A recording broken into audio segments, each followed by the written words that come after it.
En varias ocasiones nosotros nos hemos retado. Mire lo que dice el Señor.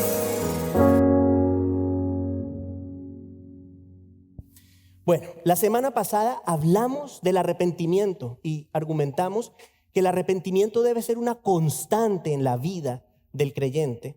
¿Por qué, hermanos? Porque hay una realidad. Todos le fallamos permanentemente a Dios, de diversas formas, de diferentes maneras. Dijimos también la semana pasada que el arrepentimiento valida la veracidad de la fe de una persona.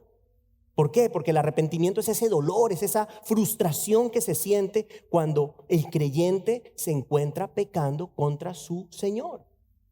Y ese dolor produce un deseo por dejar de pecar, un deseo por un cambio de dirección en la vida. Eso es importante entenderlo. El arrepentimiento es un deseo de cambio de dirección en la vida. Involucra más que simplemente un llanto, ¿no? Ay, me agarraron, perdón, le pido perdón a todo el mundo porque me agarraron. O presentar excusas. El arrepentimiento real desea un cambio profundo de vida. Y reconoce, muy importante, y lo vimos la semana pasada, la total dependencia de Dios. O sea, acuérdense que dijimos incluso que Dios concede el arrepentimiento. Todas esas cosas las vimos la semana pasada, considerando, si se acuerda, el Salmo 51, los primeros 10 versos del Salmo 51, escrito por el rey David, en donde vemos características propias del arrepentimiento. En ese estudio de la semana anterior vimos que David apela a la misericordia de Dios, a la piedad de Dios. Adicional a eso, David reconoció siempre su pecado, ¿se acuerda? Mi iniquidad, mi pecado, no el pecado de mi tía, pero el mío. Y también, muy importante, pidió la ayuda divina. Le pidió al Señor ayuda para ser transformado. Ahora, parte de ese pecado que produjo el arrepentimiento que vemos en el Salmo 51 es el tema de nuestro estudio de hoy.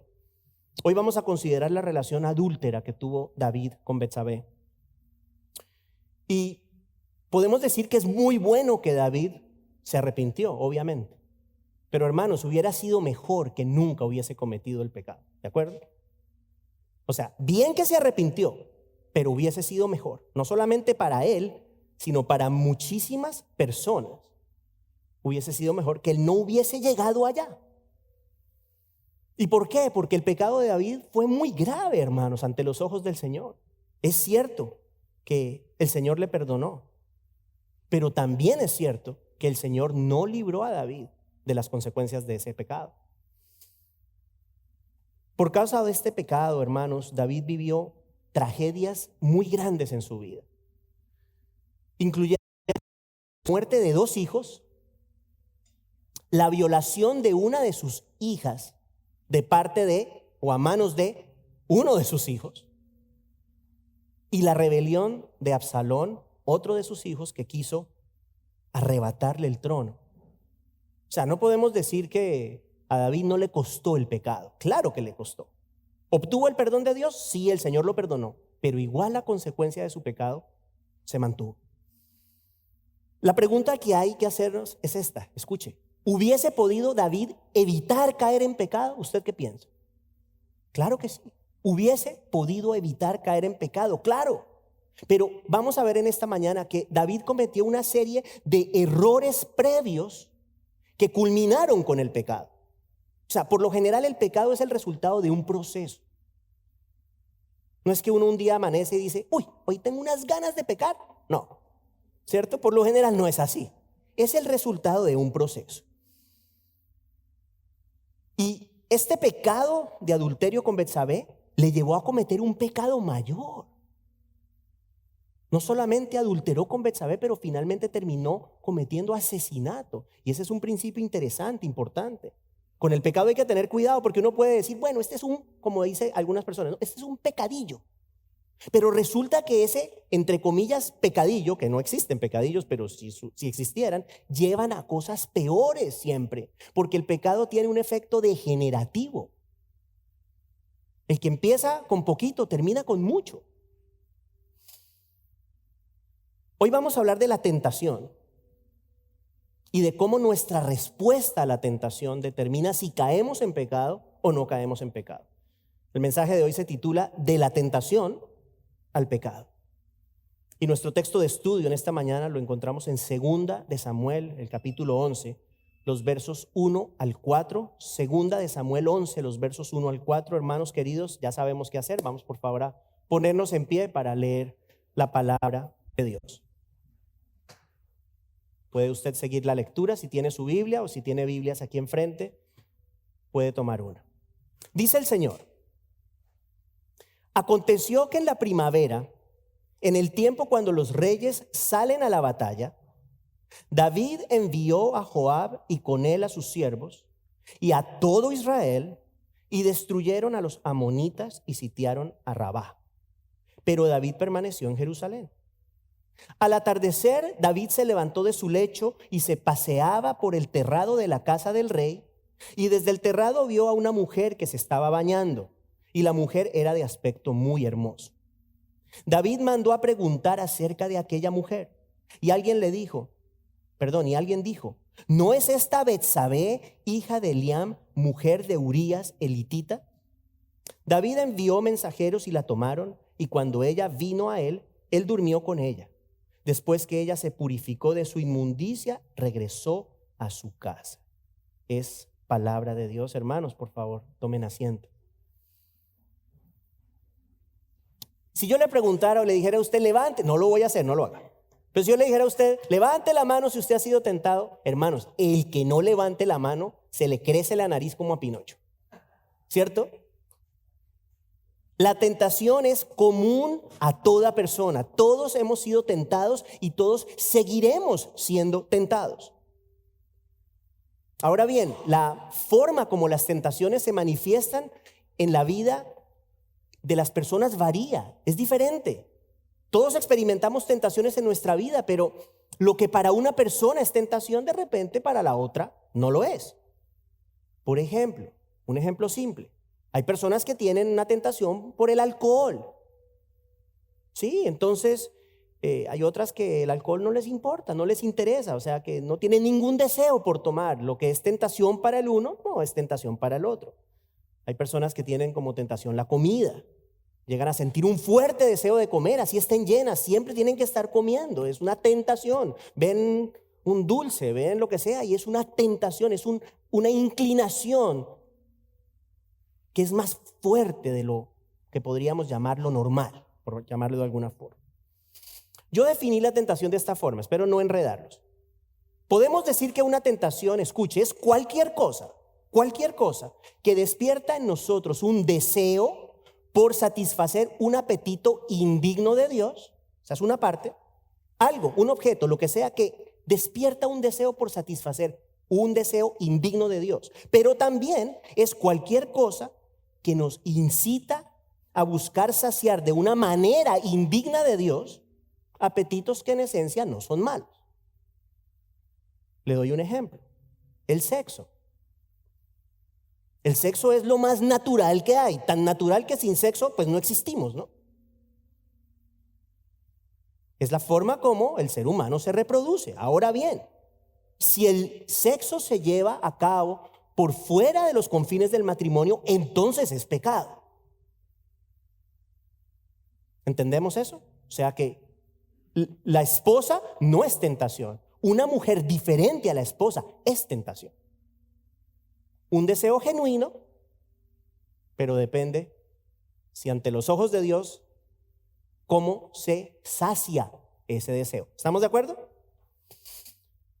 ¿Qué le pasa a David en el pasaje de hoy? Se ve enfrentado de una manera inesperada. Eso es importante entenderlo. O sea, no es que David se levantó de la cama y dijo, bueno, voy a ver a qué mujer desnuda veo. No, él se paró y de repente se puso, ¿no?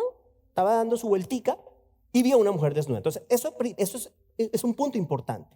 Las tentaciones aparecen. Las tentaciones aparecen, o sea, no necesariamente hay que buscarlas. A David se le apareció la tentación. Él no buscó de manera directa toparse con Betsabé cuando ella tomaba un baño, pero es muy claro que él actuó con ligereza, escuche, en el tiempo previo a este acontecimiento. Escuche y verá. Primer verso. El primer verso deja claro que David había decidido quedarse en su palacio. Había enviado a Joab, general del ejército, a todo el ejército a pelear contra un pueblo vecino. Dice la Biblia que había llegado la primavera y en esa época es justamente cuando los reyes salían a la batalla. ¿Por qué? Bueno, porque los caminos eran más transitables y porque era más fácil encontrar alimentos, comida para las bestias y para los miembros del ejército. David, por lo general, él salía con el ejército siempre. David era un gran guerrero, pero en esta ocasión tomó una decisión diferente y decidió quedarse en Jerusalén. Entonces, ese es el primer error que vemos aquí. El primer error es que Jerusalén era el lugar equivocado para David en ese momento. David no debía estar en Jerusalén en ese momento. David estaba en el lugar equivocado. Debía haber estado junto con su ejército batallando y no en la comodidad de su palacio. Ahora, aquí podemos decir algo que es importante. Para evitar caer en la tentación, debemos asegurarnos de no estar en el lugar equivocado. Ese es un punto muy simple. Para evitar caer en tentación, tenemos que estar seguros de no estar en el lugar equivocado. Una fiesta puede ser el lugar equivocado para quien tiene inclinación por el alcohol. Si una persona tiene inclinación por el alcohol y va a una fiesta donde sirven trago, esa persona va a estar tentada a tomar. ¿De acuerdo?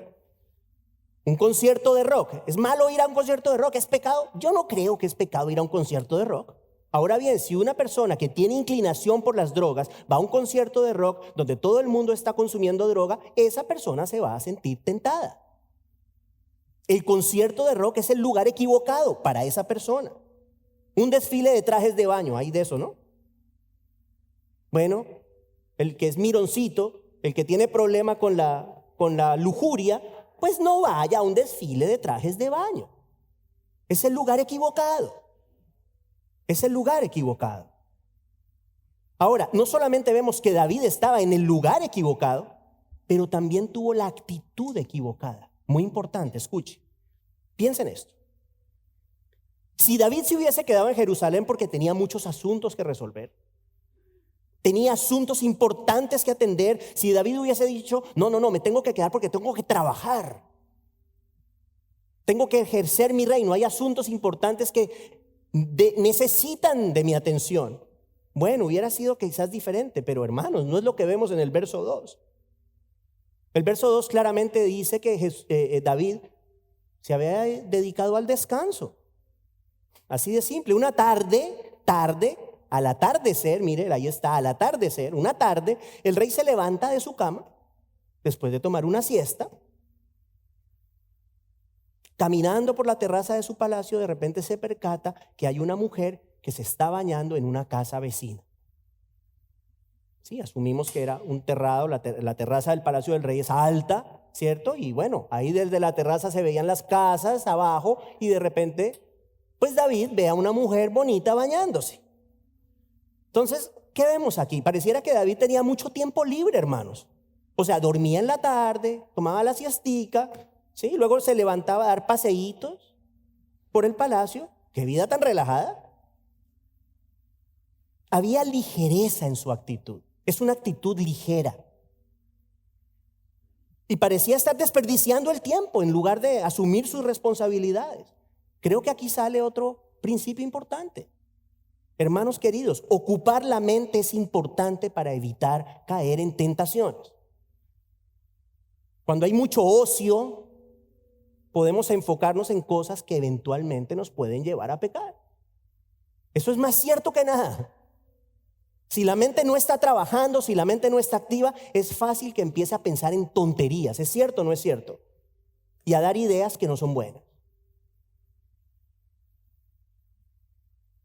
El texto dice que estando en la terraza del palacio, David vio a una mujer que se estaba bañando.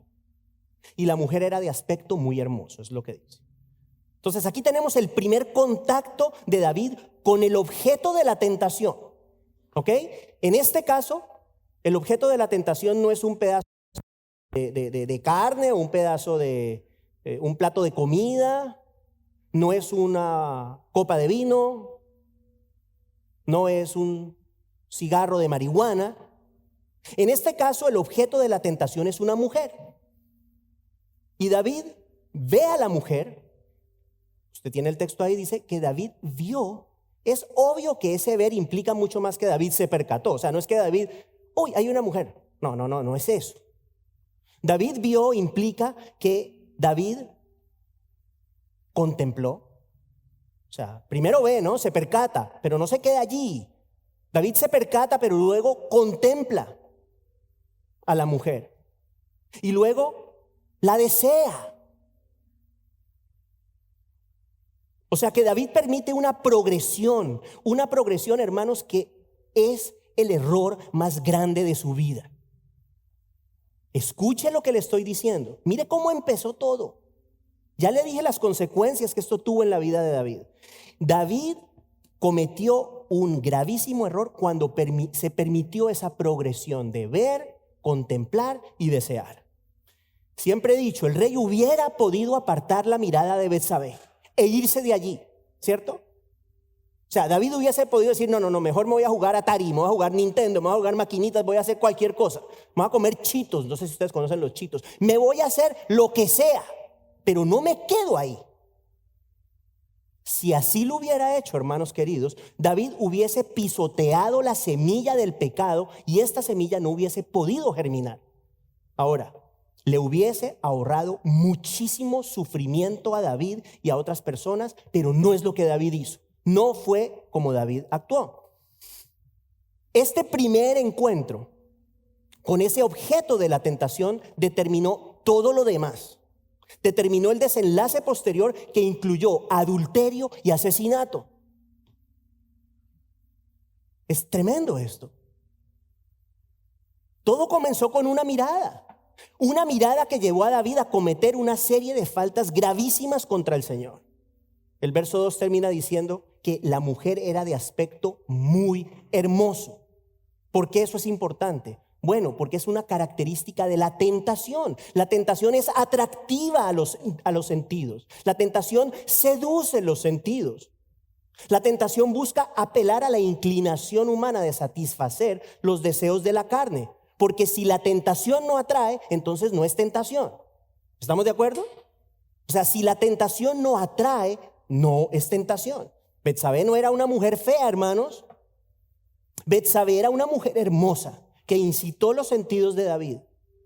Pero piensen esto, hasta ese momento todo estaba en el ser interno de David. Hasta ese momento todo estaba en su mente, hasta ese momento todo estaba en su corazón. Pero ¿qué pasa? Que la fantasía dejó de ser suficiente. Tras mirar, contemplar y finalmente desear, David estaba listo para dar el siguiente paso, que es exteriorizar aquello que había nacido, que había surgido en su interior. Verso 3. Dice, David mandó a preguntar acerca de aquella mujer. Y alguien dijo, ¿no es esa Betsabé, hija de Eliam, mujer de Urías elitita? ¿Qué pasa aquí, hermanos? Siguiente paso en la progresión. David le puso acción a sus pensamientos y deseos. La fantasía de su imaginación estaba en camino a convertirse en una realidad. David pasó de pensar a preguntar. Pasó de soñar a planificar cómo iba a saciar el deseo que le producía esta mujer. Otro punto importante. A David le informan que esta mujer es una mujer casada. Y no solamente es una mujer casada, pero es una mujer casada con un hombre de su ejército. Él está en el palacio mientras su ejército está peleando. Él está en el palacio y ahora está deseando a la mujer de uno de los guerreros a su servicio. ¿Qué pasa? Que el rey pasa por alto esta información. No le importa. No le importa. A pesar de que bajo la ley de Moisés él sabía que el adulterio se castigaba con la muerte. Qué lindo, ¿ah? David planificando acostarse con la mujer del hombre que estaba peleando por Israel. Vemos otro principio aquí. El deseo por el pecado enceguece, hermanos, enceguece y lleva al hombre a la insensatez. A la insensatez. Usted puede decir, no, qué loco David, uy, qué tipo tan oscuro. Sí, estuvo muy mal lo que hizo, pero hermanos, este tipo de insensatez la vemos todos los días. Es esa ceguera la que eventualmente hace que una persona traicione y hasta abandone a su esposo, a su esposa, a sus hijos, simplemente por acostarse con otra persona. Es lo mismo. ¿Cuántas familias, pregunto yo, son destruidas por el pecado? ¿Cuántos no toman en cuenta que por satisfacer una pasión baja destruyen las vidas de otras personas? Personas que en el afán por autocomplacerse, porque eso es lo que hace el pecado, buscar autocomplacencia, abandonan de plano la fidelidad, abandonan la integridad, abandonan el respeto y el amor por los demás. Eso es lo que le pasó a David. No importa que Urías sea uno de mis hombres y esté peleando mientras yo estoy aquí durmiendo y haciendo siesticas. No importa. La mujer está bonita y me voy a acostar con ella. Eso fue lo que hizo. Su deseo pudo más que su moral. Y estuvo dispuesto a violar su integridad, pasando por encima de la ley de Dios y pagando, escuche, pagando con mal el servicio y entrega de uno de sus hombres. Es importante entender la magnitud del pecado de David. Ahora, el camino hacia la consumación de ese pecado continúa en la primera frase del siguiente verso, el verso 4, donde leemos, escuche, que David envió mensajeros y la tomaron. Ahora David da un pasito más hacia el pecado. Se está acercando más al filo del abismo. Pide que le traigan a Betsabé. Vuelvo al proceso. Es importante recordarnos el proceso. Primero vio, simplemente vio, contempló y deseó el objeto de la tentación. Luego fue un poquito más allá y preguntó por él. Pero ahora pidió que se lo traigan. Escuche esto es muy importante. En ese punto, en ese momento, se rompe la distancia que había entre el pecador y el objeto del pecado. Lo voy a decir otra vez porque es importantísimo, muy útil para todos nosotros. Ponga atención. En ese momento se rompe la distancia que había entre el pecador David y el objeto de pecado Betsabé. Hasta ese momento el pecado de David era interno. ¿Había pecado David? Claro que sí. Jesús dice, ¿qué dice? Que si una persona, un hombre mira a una mujer para codiciarla, comete con ella adulterio en su corazón. David ya había pecado. Ahora bien, ese pecado todavía estaba dentro. No había involucrado a otras personas. No se había consumado de manera plena.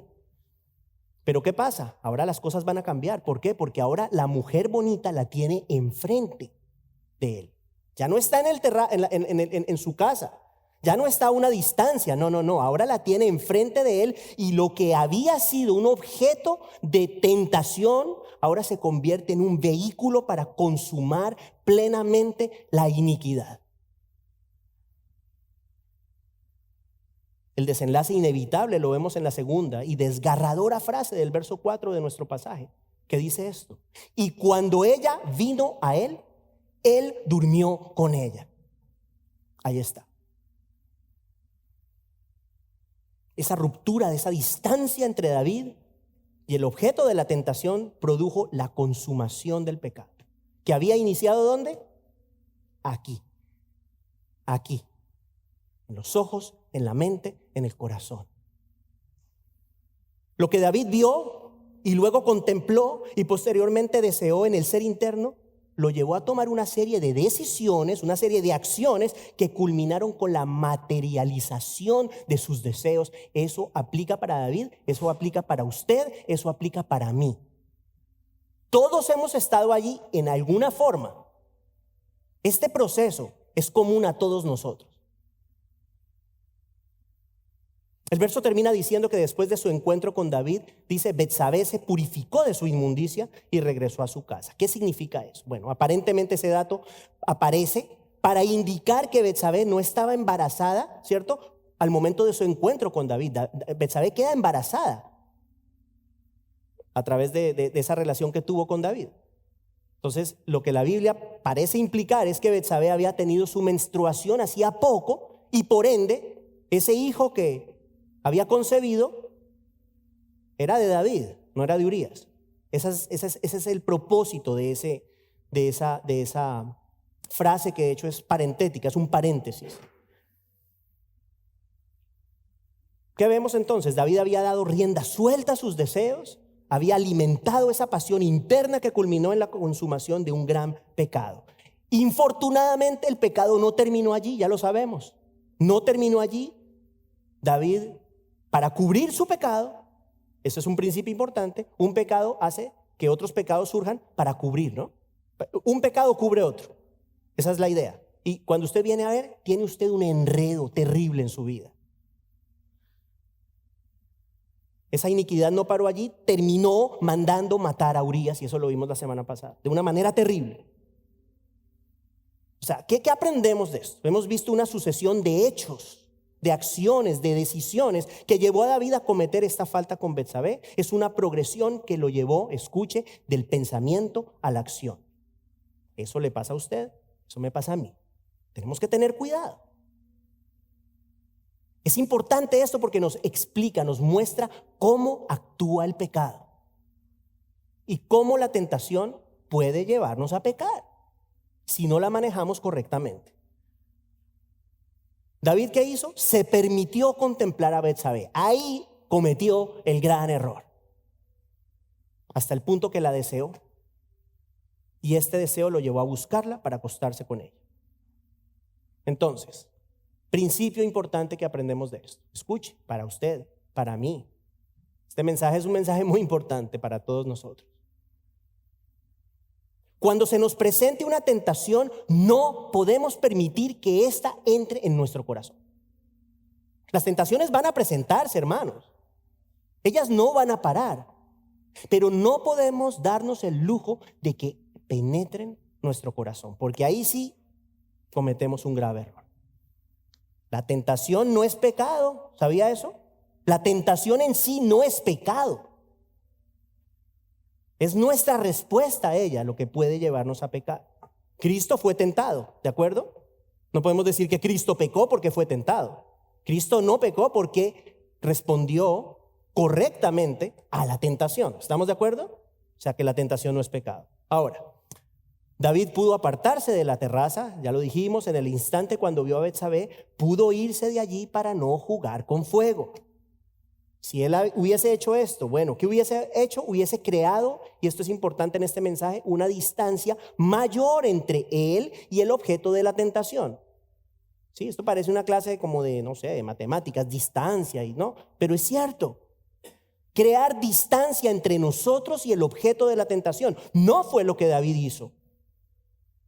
Nosotros debemos alejarnos del objeto de la tentación y no debemos acercarnos, porque si nos acercamos estamos jugando con fuego. Y ahora vamos a ver una ilustración bíblica justamente de esa actitud de alejarnos del objeto de la tentación, contrario a lo que hizo el rey David. Y esa ilustración la vemos en la Biblia, donde la palabra de Dios presenta la vida de otro hombre, un hombre que también tuvo la oportunidad de cometer un pecado similar al de David. Y ese hombre es José, uno de los hijos de Jacob, quien fue, usted recuerda la historia, vendido por sus hermanos. ¿Y terminó en dónde? ¿En dónde terminó José? En Egipto. Terminó en Egipto. ¿Qué pasa? Bueno, los hermanos le tenían mucha envidia a José porque su padre Jacob lo favorecía y los hermanos queridos muy amablemente lo vendieron como esclavo y José terminó en Egipto y en Egipto lo compró un hombre llamado Potifar, que era, escuche esto, el capitán de la guardia del faraón. el capitán de la guardia del faraón. José se ganó la confianza de su amo, de Potifar, al punto que Potifar lo nombró como el mayordomo de su casa, y dice la Biblia que lo puso en manos de todo lo que tenía. Era la mano derecha de Potifar. Pero resulta que Potifar tenía una esposa que le puso el ojo a José. La Biblia dice que José era un hombre apuesto. Esta dama empezó a desear a José al punto que quiso acostarse con él. Miren los paralelos, es distinto, ¿no? O sea, es algo muy similar, pero es diferente. Aquí es José el que es el objeto del deseo de esta mujer. La respuesta de José ante esta situación y ante esta tentación es completamente opuesta a la que vimos de David. Vamos a leer de Génesis 39, los versos 7 al 12, para que podamos ver la forma como José manejó esta situación. Génesis 39, versos 7 al 12, dice: sucedió después de estas cosas que la mujer de su amo miró a José con deseo y le dijo: acuéstate conmigo. Esa no tenía pelos en la lengua. Pero él rehusó y dijo a la mujer de su amo: estando yo aquí, mi amo no se preocupa de nada en la casa y ha puesto en mi mano todo lo que posee. No hay nadie más grande que yo en esta casa, y nada me ha rehusado excepto a usted, pues es su mujer. ¿Cómo entonces podría yo hacer esta gran maldad y pecar contra Dios? Y ella, escuche esto, y ella insistía a José día tras día, pero él no accedió a acostarse con ella o a estar con ella. ¿Qué diferencia? ¿Qué diferencia? Pero un día que él entró en casa para hacer su trabajo importante, David estaba en el ocio, José estaba haciendo su trabajo, y no había ninguno de los hombres de la casa allí dentro. Entonces ella tomó a José de la ropa y le dijo: acuéstate conmigo. Pero él le dejó su ropa en la mano y salió huyendo afuera. Yo creo que no hay mejor ilustración para ver un contraste entre David y José, entre el tema de saber responder a una tentación y no, que las historias de David y de José. José, a diferencia de David, recibe una propuesta directa de parte de la esposa de Potifar. Tremenda, ¿ah? Esa se las traía esa mujer, ¿cierto? En el caso de David fue él quien mandó buscar a Betsabé, pero a José lo buscaron, y lo buscaron de una manera frontal, invitándolo a pecar. O sea, aquí no había, la mujer no tuvo ninguna intención no, hacer que su deseo fuese así medio escondido, ir con calma. No, acuéstate conmigo de una. Y si bien la Biblia no menciona nada acerca del aspecto físico de la esposa de Potifar, porque no dice nada, como sí lo hace específicamente de Betsabé, diciendo que era una mujer muy hermosa. Hermanos, es sensato pensar que la esposa de Potifar era una mujer atractiva. ¿Y por qué pienso yo eso? Número uno, era la esposa de un hombre poderoso. ¿Sí? Era un hombre poderoso, pero más importante que esto es este argumento. Este evento de la esposa de Potifar no sería una prueba verdadera en la vida de José si la mujer no hubiese sido de su agrado. ¿Estamos de acuerdo? O sea, si la mujer no es de su agrado y la idea de la Biblia aquí es mostrar el carácter de José, pues no tiene sentido. No tiene sentido que el Señor incluya esta historia en la palabra de Dios si la mujer era una mujer fea o una mujer que a él no le agradaba.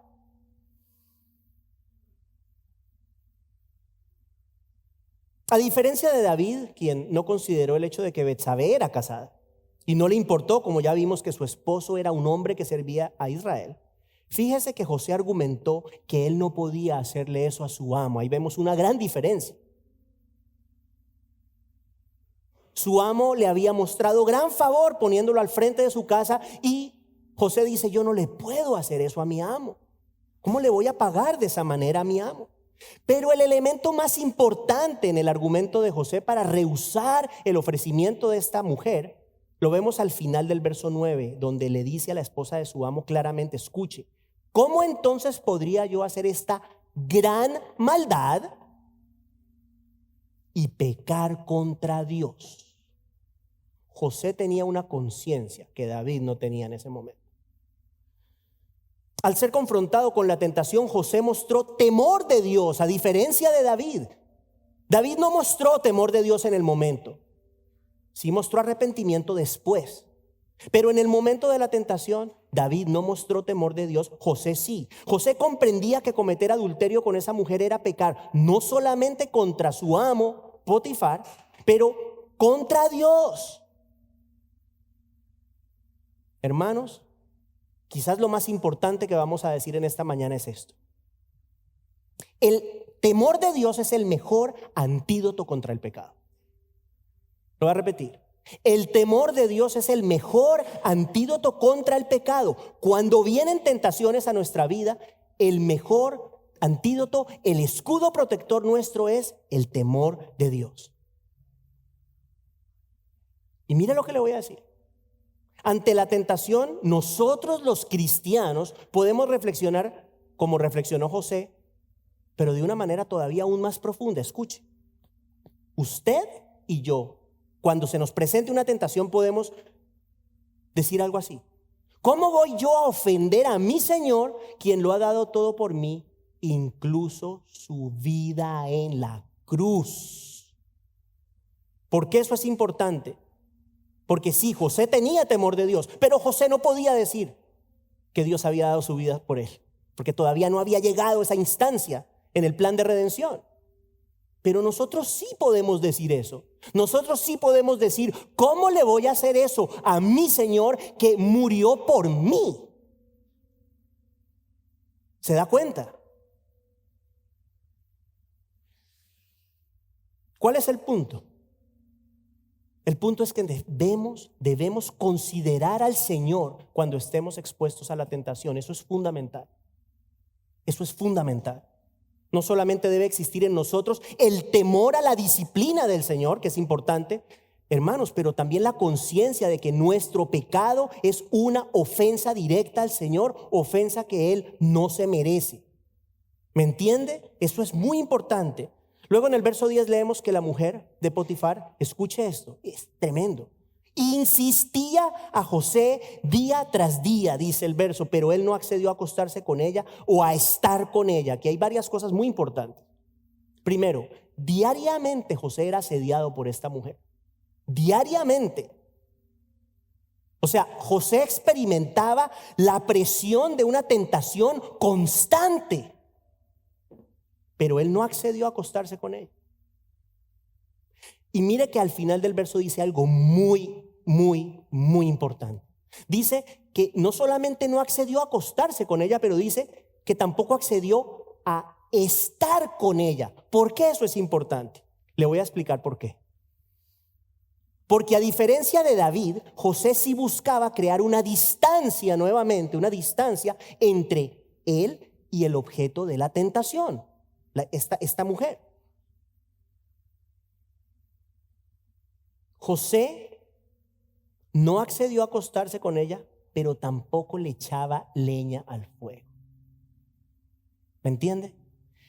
José no fue a la cama con la mujer, pero tampoco se sentó a conversar con ella, a tomarse un vino. ¿Ve la diferencia? Porque si él hace eso, termina en la cama. José evitaba estar en presencia de esta mujer. José evitaba la cercanía al objeto de la tentación. ¿Por qué? Porque sabía que si jugaba con fuego eventualmente se iba a quemar. Y lo mismo aplica a nosotros. Muchas veces las personas caen en pecados terribles porque creen tener control de la situación. ¿Sí? Creen tener control sobre sus instintos, sus inclinaciones. Entonces hay una mujer bonita en el trabajo y la persona dice, no, yo no voy a llegar a eso, no haga, pero la saco a almorzar. No haga eso. Si hay una tentación, si hay un objeto de tentación, lo que tenemos que hacer es crear la máxima distancia posible entre nosotros y ese objeto, sea el que sea. ¿Por qué? Hermano, escúcheme, ya casi termino. Este mensaje es un mensaje importante. Escúcheme. Todos, usted está incluido en los todos y yo también. Todos tenemos como mínimo, un punto débil. Todos tenemos como mínimo una inclinación hacia algo que nos puede llevar al pecado. Todos. Repito, para algunos son las mujeres, para algunas son los hombres, para otros el alcohol, las drogas, la comida, dormir mucho, tomar lo ajeno, etcétera, etcétera, etcétera. Es imperativo estar alerta, hermanos, conscientes de nuestras debilidades. Eso es importante. ¿Por qué? Porque eso entonces nos permite evitar las circunstancias, las situaciones que puedan inducirnos a ceder a nuestras debilidades para caer en pecado. No caiga en el error de decir, no, como yo soy cristiano hace tantos años, no, yo soy muy fuerte y no, yo no puedo caer en una tentación. Cuidado. Uno no puede bajar la guardia, hermanos. No importa quién sea. Tenemos que cuidarnos de estas cosas, buscando siempre un espacio entre nosotros y el objeto del pecado. Y en los dos últimos versos sobre la historia de José y la esposa de su amo, ¿qué vemos? Bueno, la mujer llega al extremo. Llegó al extremo de agarrarlo, de tomarlo de la ropa para acostarse con él. Esto es importantísimo lo que le voy a decir. Note que José ya había hablado con ella antes. O sea, José había tenido un momento en el cual le había explicado por qué él no podía acostarse con ella. Eso también me hace pensar que José estaba atraído hacia ella. Pero él le explicó. Le dijo, no puedo por esto. Y Potifar, tu esposo, ha sido bueno conmigo. Y además no puedo pecar contra Dios. En ese momento José habló con ella. Pero ¿qué pasa, hermanos? En este momento ya se había cruzado un límite. ¿Y qué pasó? Que en este punto ya el objeto de la tentación estaba demasiado cerca, peligrosamente cerca. ¿Qué hizo José? Se puso a razonar nuevamente, a explicarle nuevamente por qué él no podía acostarse con ella. No, salió corriendo. Mi convicción es que salió corriendo porque de pronto la cercanía, de pronto ya la olía rico, de pronto ya la veía mejor y dijo, si me pongo a hablar, caigo. Mejor salgo corriendo. Y fue lo que hizo. Él no cayó en el error de pensar que la situación estaba bajo su control, no hizo eso. ¿Por qué?